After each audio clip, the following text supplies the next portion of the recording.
not a game, it's a rich thing.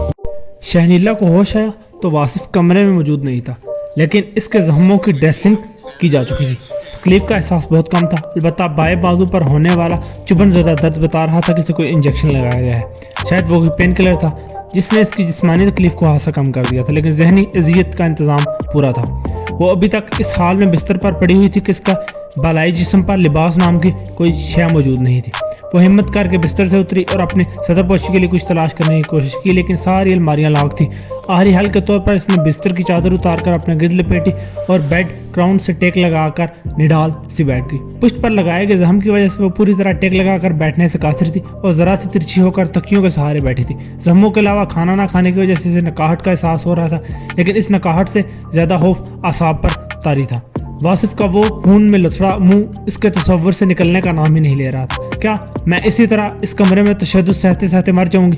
क्या मुझे यहाँ से निकालने कोई नहीं आएगा? इसने दिल ही दिल में सोचा तो वहशत तारी होने लगी। नहीं, ऐसा नहीं होगा। वासिफ ने बताया कि मेरे घर वालों को मेरे ग़याब का इल्म हो गया है, तो जाहिर है वो इस खबर को सुनते ही हाथ पर हाथ धरे नहीं बैठे होंगे। मेरी तलाश के लिए ज़रूर कुछ ना कुछ कर रहे होंगे। इसने जहरीला बड़बड़ाते खुद को डांस देने की कोशिश की, लेकिन क्या वो कर रहे होंगे? वो इसने खुद ही से सवाल किया और इस सवाल के जवाब के लिए बेचैनी से दीवार पर लगे स्मार्ट टीवी का रिमोट तलाश करने लगे। इसका ख्याल था कि अगवाशुदा औरत की हैसियत से न्यूज़ चैनल पर इसके मुतालिक कोई खबर जरूर चल रही होगी। रिमोट इस साइड टेबल पर मिल गया। वो टीवी ऑन करके इस पर जल्दी से मुख्तलिफ न्यूज़ चैनल लगा कर देखने लगी, लेकिन वहाँ एक बड़ी सियासी पार्टी की रैली के मुतालिक खबरों की भरमार थी और किसी के पास फुर्सत नहीं थी कि आम से लड़की के ग़याब पर परेशान होता फिरे। इसने कुछ मायूसी के आलम में मुख्तलिफ यूट्यूब चैनल लगाकर देखना शुरू कर दिया। एक चैनल पर इसे अपने बाप का चेहरा देखकर इसकी उंगलियां साकित हो गई और रिमोट हाथों से छूटते छूटते बचा। तो आप कह रहे हैं कि आपकी बेटी की तारीख पैदाइश 9/11 है और वो आने वाले 9/11 को 22 साल की होने जा रही है? जी बिल्कुल, गमज़दा बाप ने निडाल होते हुए कहा। आप सुन रहे हैं नाज़रीन, इस शहर में सिर्फ मासूम बच्चे ही नहीं, एक ऐसी नौजवान लड़की भी अगवा की गई है जिसकी तारीख पैदाइश 9/11 है। अपनी पिछली वीडियो में मैंने आपको बताया था कि अगवा होने वाले 7 के 7 बच्चे ना सिर्फ 9/11 को पैदा हुए हैं, बल्कि आने वाले 9/11 को वो सब के सब 11 साल के होने जा रहे हैं। इन सब की बेटी शहनीला और शहनी बेशक इस 9/11 को 22 साल की होने जा रही है, लेकिन यह बात कम मनीहेज नहीं कि 11 का डबल 22 होता है। जैसा कि मैं पिछली वीडियो में हत्या जाहिर कर चुका हूँ कि एक मखसूस तारीख और हिंसों की तकरार से यूँ जाहिर होता है कि अगवा की ये वारदातें किसी आम जराइम पेशा ग्रोह की बजाय किसी मखसूस शैतानी सोच रखने वाले ग्रोह या फ़िरके की कारस्तानी हो सकती है। प्लीज़ मेरी शहनीला के वालिद और इन तमाम वालिदैन की मदद के लिए आगे बढ़ें। अगर आपके पास इस शैतानी ग्रोह के मुतालिक कोई मामूली से मामूली मालूमात मौजूद हैं तो हमें ज़रूर आगाह करें। खास तौर पर इस शख्स की निशानदही में हमारी मदद ज़रूर करें जिसकी खास पहचान इसका झुका हुआ दायां कंधा है। व्लॉगर की अपील पर स्क्रीन पर एक फुटेज दिखाई जाने लगी। इस फुटेज में एक मर्द और छोटी बच्ची की पुष्ट दिखाई दे रही थी और फुटेज थोड़ी सी धुंधली होने के बावजूद मर्द का झुका हुआ दायां कंधा नुमाया था। शहनीला को एक बार फिर नाइट क्लब का वो वेटर याद आ गया जिसका दायां शाना झुका हुआ था। इस बार इसने अपने हवास को अपने काबू में रखा और एक मुबहम सी उम्मीद के सहारे स्क्रीन पर दिखाए जाने वाले वो नंबर जहन नशी करने लगी जिन पर मुतल्लिका इतला देने की अपील की गई थी। इसे यकीन था कि इसके पास एक अहम इतला मौजूद थी और इसे इतला किसी न किसी तौर पर बताए गए नंबर पर पहुंचानी थी। कैसे? ये इसे सोचना था कि पहले दिन के बाद इसे किसी मोबाइल फ़ोन की शक्ल देखना नसीब ना हुई थी। सोचते सोचते वो बेड से नीचे उतर आई और कमरे में इधर उधर टहलती हुई मुमकिन तरीके सोचने लगी। ये तय था कि कुछ करने के लिए इसे इस कमरे से बाहर निकलना था और कमरे का दरवाज़ा मुसलसल लॉक रहता था, यहाँ तक कि इसके दरवाज़ा पीटने पर भी कोई रद्द ज़ाहिर ना होता। कमरे की कुछ खिड़कियाँ बाहर लॉन की तरफ खुलती थी। इन खिड़कियों में कोई जाल वगैरह भी नहीं था, लेकिन पहली मंजिल पर होने की वजह से इसके वहाँ से छलांग लगाने की हिम्मत नहीं हो पाई थी। हिम्मत करनी पड़ेगी शहनी, वरना इस शैतान के चेले वासिफ के हाथों किसी शैतान की बीन चढ़ जाओगे। किसी और को यकीन हो ना हो, वो इस व्लॉगर की बातों पर यकीन कर चुकी थी, क्योंकि वासिफ का वो खून आलूदा चेहरा जिस पर सिर्फ और सिर्फ शैतान का राज था मुसलसल इसके दिमाग से चिपका हुआ था। वो एक ट्रांस किसी कैफियत में खिड़की के करीब आई और इसके पट खोल कर नीचे झांका। बुलंदी अच्छी खासी थी, कम से कम इतनी तो थी कि वहाँ से छलांग लगाने पर बेशक मरती नहीं, लेकिन गिर कर इस लान के बावजूद जख्मी जरूर हो जाती। अभी नहीं तो कभी नहीं, इसने उससे कहा और वापस बिस्तर की तरफ आई। वहाँ 2 अदद तकियों के साथ 3 कुशन्स और एक कंप्यूटर भी रखा हुआ था। इसने इन सब चीज़ों को खिड़की के करीब ढेर किया और एहतियात से नीचे फेंकने लगी। इसकी कोशिश थी कि वो सब चीज़ें एक दूसरे के बिल्कुल करीब करीब गिरें। अपनी इस कोशिश में वो बहुत हद तक कामयाब रही और सिर्फ एक कुशन ही बाकी ढेर से दूर जाकर गिरा। इस काम से फारिग होने के बाद इसने बालाई जिस्म पर लपेटी चादर को गांठे लगाकर अपने जिस्म पर फिक्स किया ताकि कूदने के दौरान चादर इसकी जिस्म से अलग ना हो जाए। या अल्लाह मेरी मदद कर। खिड़की की चौखट पर कदम रखते इसने जिंदगी में पहली बार अल्लाह को दिल की इतनी गहराई से पुकारा और फिर नीचे कूद गई। गिरते ही इसके दाएं घुटने में दर्द की शदीद लहर उठी। घुटना बराह रास्त जमीन से टकराया था, लेकिन खुशकिस्मती से बालाई दर्द तकियों और कुशन और कंप्यूटर के ढेर पर गिरने से काफी बचत हो गई थी। ऐसा भी नहीं था कि सब अच्छा था, बुलंदी से छलांग लगाने पर लगने वाले झटके के बायस इसके जख्म खुल गए और इनमें से हल्का हल्का खून रिसने लगा। लेकिन ये वक्त इन तकलीफों पर तवज्जो देने का नहीं था। वो नहीं जानती थी कि वासिफ के अलावा इस घर में कितने अफराद मौजूद हैं, लेकिन जाहिर है इतने बड़े घर का निज़ाम चलाने के लिए 2-3 मुलाजमीन की मौजूदगी तो लाजमी थी और ये बहुत मुश्किल था कि मुलाजमीन से बाहर जाने की इजाज़त दे देते। अपनी सारी तकालीफ नज़रअंदाज करती हुई वो उठी और लंगड़ाती हुई गेट की तरफ बढ़ने लगी। खुशकिस्मती से गेट पर कोई चौकीदार नजर नहीं आया, इसलिए वो उम्मीद कर सकती थी कि इसे बाहर निकलने का मौका मिल जाएगा। इसकी ये उम्मीद गेट से 2-3 फुट का फासला बाकी रह जाने पर मजीद बढ़ गई। लेकिन ऐन यही मौका था जब 2 तनोमंद कुत्ते बुरी तरह भौंकते हुए इसकी तरफ लपके। कुत्तों की वहशत देखकर वो जोर से चीखी और अपने घुटने की तकलीफ को यकसर फरामोश करके तेज से हरकत में वहां से करीब 3 पनागाह चौकीदार के कैबिन की सूरत में थी। चुनाचे कुछ भी सोचे समझे बगैर वो अंधाधुंध वहां घुसी और सूरत हाल का जायजा लेने के लिए बाहर की तरफ आते चौकीदार से बुरी तरह टकराई। तुम कौन है खाना खराब? वो कुत्ते।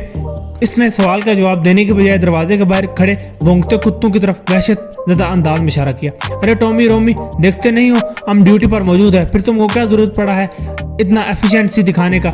इसने पहले नाराजगी से कुत्तों को डांटा, फिर इनके करीब जाकर नरमी से इनकी वहशत कम करने की कोशिश करने लगा। कुछ देर की कोशिश के बाद कुत्ते शांत हो गए और इसके हशकारने पर वहीं दुमे हिलाते हुए एक तरफ को दौड़ गए। हाँ अब बोलो, कौन है तुम? पठान चौकीदार कुत्तों से फारिग होकर इसकी तरफ आया। मेरी मदद करें हाँ साहब, मैं यहाँ से बाहर जाना चाहता। इसने लज्जाहत से चौकीदार के आगे हाथ जोड़े।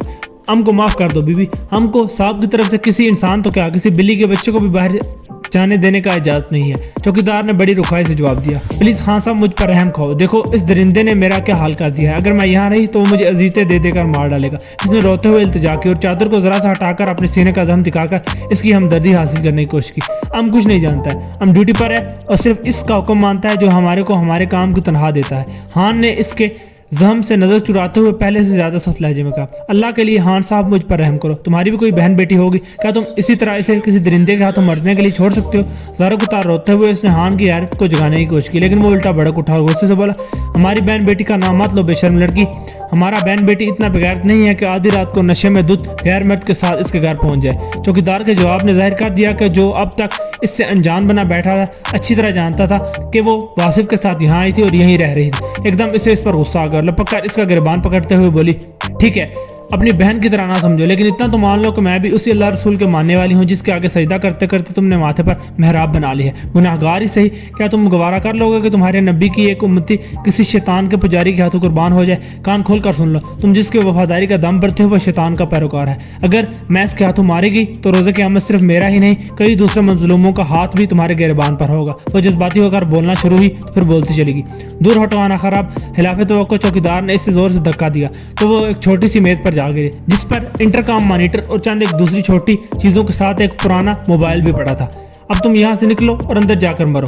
अब अगर तुम बाहर आया तो हम कुत्तों को तुम पर खुला छोड़ देगा। चौकीदार इसके बिल्कुल सर पर खड़ा होकर जोर जोर से चीखने लगा। इसके खड़ा होने का अंदाज ऐसा था कि शहनी का वजूद पूरी तरह से इसकी आड़ में आ गया। इसने हिरासा होकर जो इसकी तरफ देखा तो इसने आंखों से इशारा किया। इशारा बिल्कुल वाज़ेह था।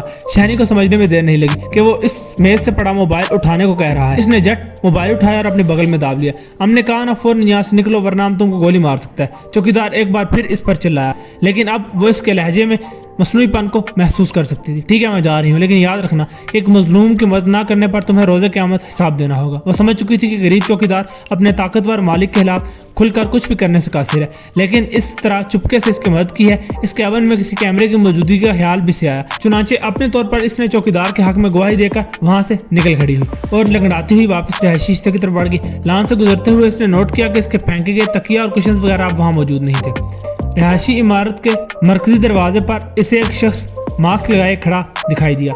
इस शख्स को देखकर वो फौरन हिजरा की, ऊपर जाकर सुकून से अपने कमरे में बैठ जाओ, मैं कोशिश करूंगा कि साहब को इस वाक्य के बारे में ना बताऊं। इस शख्स ने इसे देखकर सख्त लहजे में हुक्म दिया तो वो शराफत से ऊपर की जाने बढ़ गई। इसकी गैर मौजूदगी में बिस्तर पर दूसरी दफा चादर बिछा दी गई थी। वो सारे कुशन और तकिए वगैरह अपनी जगह पर मौजूद थे। इसके अंदर घुसते ही पीछे से दरवाजा बंद करके दोबारा लॉक कर दिया गया, लेकिन इसने परवाह नहीं की क्योंकि इसके हाथ में एक उम्मीद का जुगनू आ गया था। दरवाजा बंद होते हुए वो सीधी बाथरूम में पहुंची और कपकपाते हाथों से विलाग में बताया गया फोन नंबर डायल किया। नंबर इंगेज आ रहा था। इसने लगातार 2-3 बार कोशिश की लेकिन हर दफा मायूस का सामना करना पड़ा। पहले इसने सोचा कुछ देर बाद कोशिश करे, लेकिन फिर दिल में खदशा पैदा हो गया कि कहीं इसके पास मोबाइल फ़ोन की मौजूदगी का भांडा ना फूट जाए। चुनाचे जो कहना है इसे मैसेज की शक्ल में टाइप करने लगी। सारे एंड्रॉयड मोबाइल इस्तेमाल करने के आदी अफराद की तरह इससे भी छोटे कीपैड वाले मोबाइल पर मैसेज टाइप करने में दुश्वारी पेश आ रही थी, लेकिन किसी ना किसी तरह वो इस मुश्किल से गुजर ही गई और यूं एक गहरी सांस ली जैसे मार का असर कर लिया हो। मैसेज भेजने के बाद इसने मोबाइल पर से इसे डिलीट कर दिया और साथ ही डायल कॉल्स का रिकॉर्ड भी साफ कर दिया। अब इसे मोबाइल को कहीं ना कहीं छुपाना था, इसके लिए इसने बाथरूम ही मुनासिब समझ में आया। मोबाइल को साइलेंट पर लगाने के बाद वो इसे एक कैबिनेट में रखी मुख्तलिफ इकसाम की बॉडी फेस वाश, शैम्पू और ना जाने किन अलाब बोतलों के पीछे छुपाकर वो किसी हद तक मुतमईन हो गई और मुंह पर पानी के छपाके मारती हुई वापस आ गई। अब तक की सारी सरगर्मियों के दौरान वो जिस्मानी तकालीफ को बिल्कुल फरामोश किए हुए थे, लेकिन जैसे ही वो बिस्तर पर आकर बैठी बहुत सारी तकालीफ जाग उठे। घुटने पर लगने वाली चोट खुसूसन बहुत ज्यादा तकलीफ दे रही थी। इसके अलावा सीने पर लगे जख्म से भी खून रिसकर चादर पर लग गया था, जिसे वह सतरपोशी के लिए अपने जिस्म पर लपेटे हुए थे। इसने पांचा ऊपर करके पहले घुटने की चोट का जायजा लिया, वहाँ बहुत वाज़ेह नील का निशान पड़ चुका था और साथ ही सूजन भी आ गई थी, जबकि सीने के जख्म में से खून निकलने के बाद खुद ही रुक कर जम गया था। वो अपनी इन तकालीफ की शिकायत किससे करती? खामोशी से करवट के बाल बिस्तर पर लेट के पीठ पर लगाया गया जख्म सीधा लेटने की इजाज़त नहीं दे रहा था। लेटने के बावजूद वो आंखें बंद करने से कासिर रही कि बंद आंखों के पीछे ऐसे ख्वाब थे जिन्होंने इसे आज इस हाल तक पहुंचाया था। वो शोबिस का चमकता सितारा बनने की ख्वाहिश में सब की आंखों में धूल झोंक कर वासिफ के साथ चल पड़ी थी। आज इस हाल में थी कि अपनी जिंदगी का कुछ पता ही नहीं था और आने वाले 9/11 का ख्याल दिल में एक वहशत पैदा कर रहा था। ये क्या है मैडम? मारिया का असिस्टेंट इसकी तहय्युर ज़दा आवाज़ पर फौरन लपक कर इसके करीब आ पहुंचा और एक आराइशी गुलदान के साथ चस्पा खुफिया कैमरे को देखकर खुद भी बुरी तरह चौंक गया। ये कैसे हुआ रुस्तम? वो इसकी आंखों में देखकर गुर्राई। कैमरा अलबत्ता वो इसकी गुफ्तगू से पहले ही ऑफ कर चुकी थी। मैं मालूम करता हूँ मैडम, वो जानता था कि ये कितनी खतरनाक बात है, इसलिए बुरी तरह गड़बड़ा गया। कल तक यहाँ ऐसा कुछ नहीं था। तुम चेक करो आज मेरे ऑफिस में कौन कौन आया था। इसने सख्त तेवरों के साथ रुस्तम को हुक्म दिया। आपकी यार मौजूदगी में तो सिर्फ मैं ही आता हूँ या फिर वो सफाई वाला लड़का जेकब। रुस्तम को असल बंदे तक पहुंचने में कोई मुश्किल पेश नहीं आई। चमड़ी उतार दो इसकी और मालूम करो इसने ये काम किसके कहने पर और क्यों किया है। इसके लहजे की हूँहारी में इजाफा हुआ। जी मैडम, मैं भी इसे देखता हूँ। तो तेजी से बाहर निकला। मारिया जले पैर की बिल्ली की तरह ऑफिस में चकराने के साथ साथ याद करने लगी कि सुबह से अब तक क्या क्या गुफ्तगू हुई है। बाकी सब कुछ गैर मशकूक था, लेकिन वासिफ के साथ होने वाली टेलीफोनिक गुफ्तगू खतरनाक साबित हो सकती थी, वो भी इस सूरत हाल में कि इसमें 9/11 की तारीख का जिक्र आया था और इस तारीख के हवाले से शायान सिद्दीकी पहले ही एक तहलका हेज व्लॉग तैयार कर चुका था। ये व्लॉग चंद घंटों में ही वायरल होकर लाखों लोगों तक पहुंच चुका था। वो जानती थी कि आजकल पुलिस इसके पीछे है। अब तक इसने अपने ताकुब वाली कार को संजीदगी से नहीं लिया था और खुद को इससे अनजान जाहिर करते हुए इसे ये धोखा देने की कोशिश करती रही कि वो मुजरिम नहीं है, बस एक भटकी हुई औरत है जो एक खतरनाक बीमारी में मुब्तला होकर अपने माजी की कोताहियों पर पछता रही है। इसे कतई उम्मीद नहीं थी कि पुलिस इसके ऑफिस में खुफिया कैमरा नस्ब करने की जरूरत कर सकेगी, लेकिन अब जब कैसा हो चुका था तो इसका ध्यान सबसे पहले पुलिस की तरफ किया।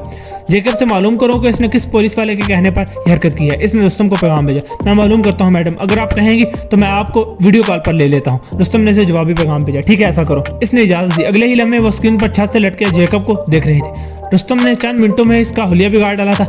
इसके नीम बरहना जिस्म पर बेशुमार सुर्ख लकीरें दिखाई दे रही थी। वो जानती थी कि ये सब इसी के दफ्तर की इमारत के एक तहने में हो रहा है। नहीं, वो पुलिस वाला नहीं था, वो अखबार वाला था। इसने हमको अपना नाम नहीं बताया था, लेकिन हम इसको जानता है।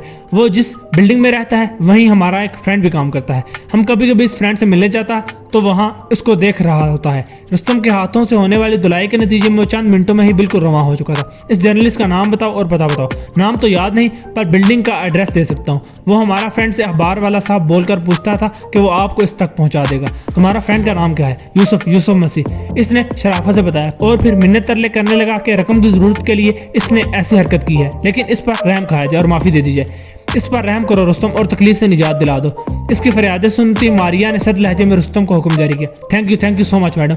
जेकब ने लटके ही हाथ जोड़कर इसका शुक्रिया अदा करने की कोशिश की, लेकिन इसकी कोशिश अधूरी रह गई कि सर में उतरने वाली गोली ने इसे मोहलत ही ना दी। अकबल ने अभी तक जलाल को वो वीडियो फॉरवर्ड नहीं की थी। इसका ख्याल था कि कुछ और मवाद हासिल हो जाए और कहानी मजीद वाज़ेह हो तो इसकी अहमियत के मुताबिक जलाल से कीमत वसूल करेगा। वो अपनी फितरत के मुताबिक दिल में पैदा होने वाले खौफ को झटक कर दोबारा नॉर्मल होने में कामयाब हो गया और अब रोजमर्रा के काम निपटा रहा था। इसे सिर्फ इतना मालूम था कि वासिफ वाली कॉल निपटा कर मारिया अपने दफ्तर से बाहर चली गई थी। बाद में इसकी दोबारा दफ्तर में आमद और कैमरा पकड़े जाने के मतलब इसे कोई सुनगन नहीं थी। अलबत्ता ये तसल्ली थी कि वहाँ जो कुछ होगा इस कैमरे की आंखों और कानों के जरिए रिकॉर्ड होकर इस तक पहुँच जाएगा। शायान सिद्दीकी वाली वीडियो देखी तूने? वो अपने दफ्तर की डेस्क पर बैठा अपने हिस्से का काम निपटा रहा था कि इसके एक दफ्तरी साथी ने इसे मुखातिब किया। ऐसा क्या खास है इस वीडियो में जिस देखना जरूरी है? सर ऊपर उठाए बगैर बेपरवाही से उसने पूछा। तहलका मचा दिया यार उसने। चंद घंटों में लाखों की तादाद में वीडियो देखी जा चुकी है। बेशुमार शेयर और रिएक्शन है ऐसी वीडियो पर। बताने वाले के लहजे में जोश था। कहीं कतरीना के साथ डांस तो नहीं कर बैठा, वो गैर संजीदा था। नहीं यार अकमल भाई, इसने तो हमारे जैसी सहाफत करने वालों को पीछे छोड़ दिया है और ना जाने क्या कहानियां सुना रहा है कि लोग पैनिक कर गए हैं। तुम सुनो तो सही। इसने अपने मोबाइल पर वीडियो प्ले करके स्क्रीन का रुख अकमल की तरफ कर दिया। इसके इस कदर इसरार पर अकमल का रुख भी वीडियो की तरफ हो गया और जो वीडियो आगे बढ़ती गई इसके चेहरे के तासुरात भी बदलते चले गए। इस वीडियो में 9/11 की तारीख इसलिए तवज्जो की हामिल थी। यही तारीख तो इसने मारिया की गुफ्तगू में सुनी थी। शायान की जुबान से शैतान के पुजारियों का जिक्र सुनकर मारिया का पल भर को दिखाई देने वाला चेहरा इसकी आंखों के सामने घूम गया, जिसने इसे दहशतज़दा कर दिया था। लेकिन फिर इसने अपने तस्वर की कारगुजारी करार देकर इसे अपने जहन से झटक दिया। वीडियो देखते हुए एक बार फिर अपने दिल में इसी तरह की खौफ और दहशत को इसने महसूस किया था। मैं काम से निकल रहा हूँ यार, तुम जरा इसे मुकम्मल करके एडिटर साहब तक पहुंचा देना। इसने शायान का बताया हुआ नंबर अपने मोबाइल में महफूज किया और उजलत में कोलीग को हैरान परेशान छोड़कर बाहर निकल गया। मेरे पास 9/11 के हवाले से एक बहुत अहम इत्तला है, बल्कि एक वीडियो रिकॉर्डिंग भी है। मैं देखता हूँ कि अगर कुछ और मवाद अभी हासिल हो जाए तो इसे मैं तुम लोगों तक पहुंचा दूंगा, लेकिन याद रखना मैं इन सब की कीमत वसूल करूंगा। सीढ़ियाँ उतरते ही इसने शायान के नंबर पर एक सौती पैगाम भेजा, ये जानते हुए भी कि सूरत हाल नाजुक है और कई इंसानों की जिंदगी दाव पर लगी है। वो अपने लालची फितरत से बाज ना रह सका और दाम खड़े करने के चक्कर में था, वरना चाहता तो वीडियो अभी के अभी भेज देता। दफ्तर से निकलकर अपनी मोटरसाइकिल पर बैठकर रवाना होते हुए जोश और उजलत में वो इस गाड़ी की तरफ कतई ध्यान नहीं दे सका जो इसके मोटरसाइकिल के ताकुब में चली आ रही थी। हकीकत में वो सिर्फ एक गाड़ी ही नहीं, मौत थी जिसने इसे झपटने का कसद कर लिया था। लोग भी हद कर देते हैं, जरा जो हमारे अवाम में किसी के अंदर एहसास जिम्मेदारी हो। जब से वीडियो लगाई है बेशुमार बेकार काज और पैगाम आ चुके हैं। सैकड़ों तो आमिलों और मलंगों की फोटो जमा हो गई है मोबाइल में। वीडियो के वायरल हो जाने के बाद जिस तरह की सूरत हाल पेश आई थी, इसने शायान को चकरा कर रख दिया था। वो हर कॉल इसी उम्मीद के सहारे रिसीव कर लेता कि शायद कहीं से कोई क्लू मिल जाए, लेकिन लोगों के पास मालूमात से ज्यादा सवालात थे और वो जानना चाहते थे कि इसने जो कुछ बताया है वो सच है यह महज व्यूज बनाने के लिए एक दास्तान। वो ऐसी हर कॉल के बाद पहले से ज्यादा बेजार हो जाता। अलबत्ता वलीद इसके मुकाबले में सब्र और तहम्मुल का मुजाहरा कर रहा था और हाशिम के साथ मैकेनिक की दुकान पर काम करने वाले लड़के को साथ बिठाए हर मौसूल होने वाली तस्वीर लैपटॉप पर इसे दिखा रहा था। लड़का हर तस्वीर को देखकर जोर से नफी में सारी ला देता और फिर इस खाने पीने आइटम की तरफ मुतवज्जो हो जाता जो वलीद इसकी हाथर मदद के लिए वक्तन फवक्तन मंगवाता जा रहा था। दुकान से छुट्टी करके इसने उस्ताद की फटकार का जो खतरा मोल लिया था और अपने सीखने के अमल में जिस तातुर का शिकार हुआ था, इन अजीम एहसानात को उतारने के लिए नकद अदायगी के अलावा ये हाथर मदार इसका हक बनती थी। कम अज कम इसके रवैये से तो यही जाहिर था। वैसे शायान का जाती ख्याल था कि इसकी तवज्जो दिखाई जाने वाली तस्वीरों पर कम और खाने पीने पर ज्यादा थी, इसलिए बहुत मुमकिन था कि कोई काम की तस्वीर सामने आने पर भी वो इसे पहचानने में गलती कर गया हो। वैसे भी सारे आमिल और मलंग तकरीबन एक जैसे होलियों वाले थे। जब मामला अवाम का हो तो आदमी को अपने अंदर एक्स्ट्रा हौसला पैदा कर लेना चाहिए। जो भी है जैसा भी है, मुझे पूरी उम्मीद है कि इसी कचरे से हमें अपना गोहरे मकसूद मिल जाएगा। वलीद ने इसे मुस्कुराते हुए जवाब दिया, लेकिन वो इसका जवाब देने के बजाय आने वाली कॉल पर मसरूफ हो चुका था। कॉल बेमुशर्रफ पाकर इसने जल्दी से भुगता दिया और एक सौती पैगाम वसूल हुआ। पैगाम को खोलते ही भेजने वाले का तारुफ सामने आया तो इसके साथ वलीद भी चौंक कर मुतवज्जो हो गया। ये हमारे मतलब की चीज़ है। मैं जानता हूँ इस बंदे को बहुत चलता बुरा है। वलीद पूरा पैगाम सुनकर पुरजोश हुआ। जानता तो मैं भी हूँ जनाब, एकदम 2 नंबर का सहाफ़ी है। शायान ने मुंह बनाया। सहाफ़ी जिस नंबर का भी हो, चीज़ ऊंची होती है, हम इसे हरगिज़ भी इग्नोर नहीं कर सकते। तो फिर क्या करूँ, खुद कॉल लगाऊं से? शायान ने तजब्जुब से पूछा। नहीं रहने दे, हमने ज़्यादा अहमियत दी तो भाव बढ़ा देगा। वैसे मुझे लगता है कि कहीं बिजी है, वरना वॉइस नोट भेजने के बजाय खुद कॉल करने को तरजीह देता। वलीद ने इसे रोक दिया। वैसे भी इसे इतनी फुर्सत कहाँ जो खुद किसी को कॉल कर पाता। वो तो मुसलसल कॉल वसूल कर रहा था, दरमियान में वसूल होने वाले पैगाम चेक कर रहा था। इन्हें वसूल होने वाली बहुत सी कॉल में से एक कॉल इंस्पेक्टर कामरान की भी थी। वो वीडियो वाली हरकत पर सख्त खफा था क्योंकि इसे इस मामले पर अपने ऊपर से जार पड़ी थी। ऊपर वालों का ख्याल था कि इस हरकत से अवाम को पैनिक कर दिया गया है और लोग सोशल मीडिया पर भरमला पुलिस को गालियां दे रहे हैं कि इनकी नाहली के बायस शहरियों को, खसूसन बच्चों की जिंदगियां दांव पर लग गई हैं। कामरान ऊपर से झाड़ खाकर इन पर उलट पड़ा। उन्होंने इससे मदद की और समझाने की कोशिश की कि ये वीडियो पुलिस के काम को आसान बनाने में मददगार साबित होगी, लेकिन कामरान के अंदाज से जाहिर था कि वो कायल नहीं हुआ है। इससे ज्यादा वो इसे मनाने की कोशिश कर नहीं सकते थे, इसलिए वो कर रहे थे जो करना इनके बस में था। वलीद, ये पैगाम देख, इसको तो हम देख ही ना सके। वलीद के पास भी वो सारे पैगाम शो हो रहे हैं जो इसके मोबाइल फ़ोन पर वसूल हो रहे थे। ये पैगाम इंटरनेट के बजाय सादा SMS की ज़रूरत में इसके मोबाइल फ़ोन पर वसूल हुआ था। अब वो उसे वलीद को दिखा रहा था। रोमन में टाइप किए गए इस पैगाम में स्पेलिंग की इतनी बहुत सारी गलतियां थी कि पैगाम को पढ़ना मुश्किल हो रहा था, लेकिन पैगाम का पहला जुमला मेरा नाम शहनीला इफ्तिखार है तवज्जो खींच लेने के लिए काफ़ी था। दोनों सर जोड़कर इस पैगाम को पढ़ने लगे। शहनीला ने अपने पैगाम में लिखा था कि वो वासिफ जंजुआ नामी एक शख्स के घर में कैद है, लेकिन अपनी लोकेशन नहीं बता सकती कि इसे रात के वक्त नशे की हालत में वहाँ लाया गया था। इसने इसकी वीडियो देखकर किसी तरीके से इससे राब्ते का ये जरिया निकाला था और शिकायत की कि नंबर मुसलसल मसरूफ रह जाने के बायस वो कॉल पर रब्ता नहीं कर सकी। इसके पास एक अहम इतला है जो इस मोबाइल फ़ोन के एंगेज रहने की वजह से वो नहीं दे पा रही। इसने लिखा कि मेरे ख्याल में आपके मतलूबा हुलिया वाला मलंग प्लस गुड़िया के हाल वाला शख्स एक वेटर की हैसियत से मूनलाइट नामी नाइट क्लब में काम करता है। सरकार की तरफ से इजाज़त थी या नहीं, लेकिन ये हकीकत अपनी जगह थी कि उमरा ने अपनी अयाशी के लिए किसी न किसी तौर पर नाइट क्लब बना ही रखे हैं और कुछ नहीं तो बाद मशहूर होटल्स ने ही ऐसे खसूसी इंतजाम कर रखे हैं और मूनलाइट नाइट क्लब भी ऐसे ही इंतजाम में से एक था। कॉल बैक करो इस नंबर पर फ़ौरन। वलीद चिल्लाया तो इसने सार हिलाते हुए फ़ौरन ये काम किया। दूसरी तरफ मुसलसल घंटी बजती रही लेकिन किसी ने कॉल वसूल नहीं किया। रहने दो यार, हो सकता है इस वक्त वो कॉल रिसीव करने की पोजीशन में ना हो, थोड़ी देर बाद ट्राई कर लेना, या देखेगी तो खुद कॉल बैक कर लेगी।